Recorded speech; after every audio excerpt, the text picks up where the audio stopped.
Hi, everybody. It's nice to be here, to be able to talk.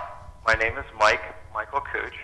I work for the Department of Defense, and I'm representing myself and the activities that we've been doing together underneath of what has been termed the Wevolution Experience and more.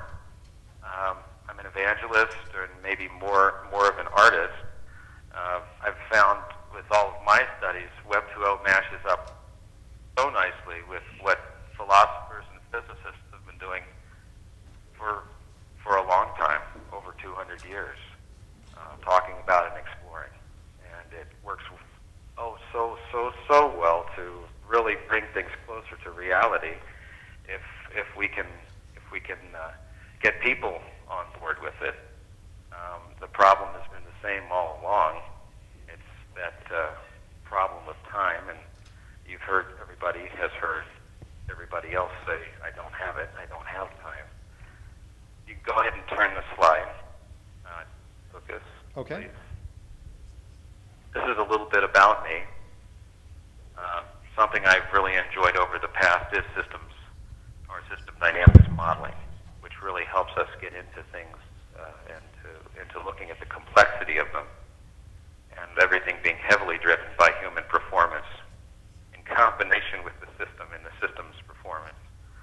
I think since this January, every Wednesday I've been talking at the place that I work at to give a webinar on Wednesday to help open up the doors and at least plant a flag.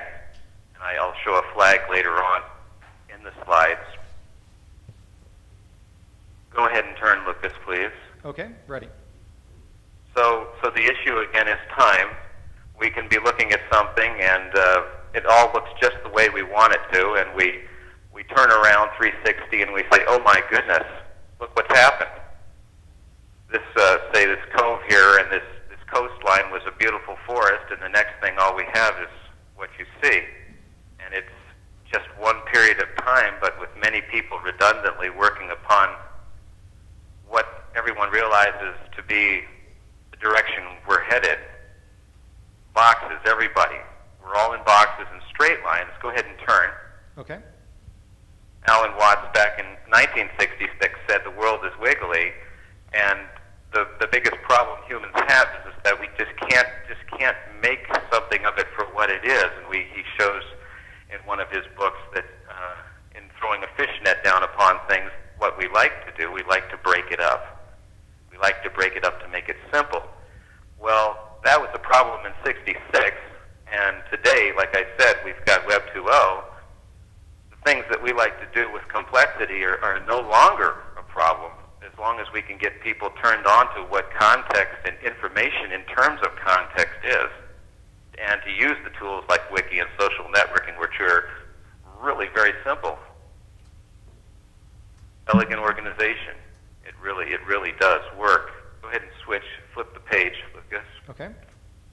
The issue is that we can't ourselves individually draw purpose. We can't put purpose down and take off. We can't create reality. Somebody, as we have been trained, and it's the same with the physicists and the philosophers since a long time ago, it's our environment, our world, for humans is command and control oriented. The cavemen probably had it the best. And so what I have done, and besides giving a Wevolution Wevolution webinar on Wednesday, go ahead and flip. Okay. Is to start.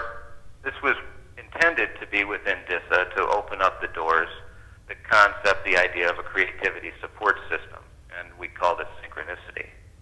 This is available for everyone to join. Again, the purpose is a flag post. It exists.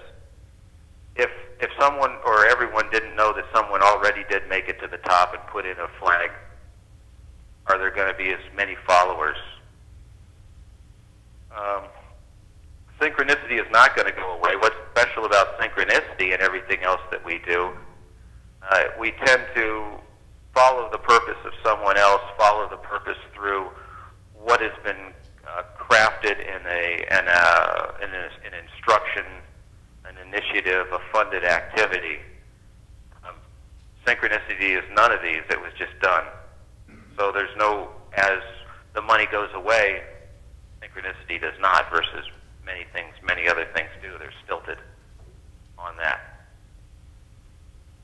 The intent is to begin to work the environment with synchronicity so that even though you may not participate with it, and a lot of people don't, you know it's there. And I know there's a lot of talk about many things, and it's confusing.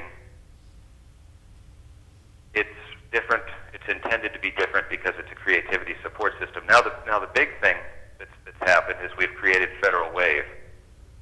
Out of synchronicity, somebody had a good idea. Wave is being announced. You can go ahead and turn the page. Okay. Why in the world aren't we involved with it? Well, if you look at the graph,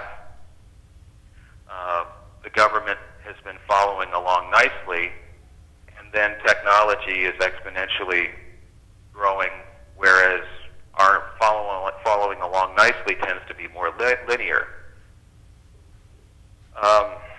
There's two things to Federal Wave. We've got a technology. It's being announced. Let's do business differently, and the question is, why can't we? Why can't we do it differently? Why can't we be putting ourselves collectively together as organizations, agencies, people to be intelligent about this technology? And it's not completely announced yet. It's not open. Before that happens, and when someone does something, when someone contributes a little bit of money to research and development to build a robot, or to go in and create a federation like the State Department has become heavily involved in it, nobody else has to go through the hard. I can't find a developer. I can't find someone who understands how this completely works. Once the State Department has done what they want to, it's all open. It's available. It's on Wiki. It's in the waves. And then there's the other side of this, that once the technology exploration with Federal Wave is completed, the environment still lingers. It lasts, just like synchronicity does. It's not this whole event, this whole environment, this whole exercise and creativity based out of synchronicity is free. It's not under a task order. It's not under somebody's directions. It's not in a box.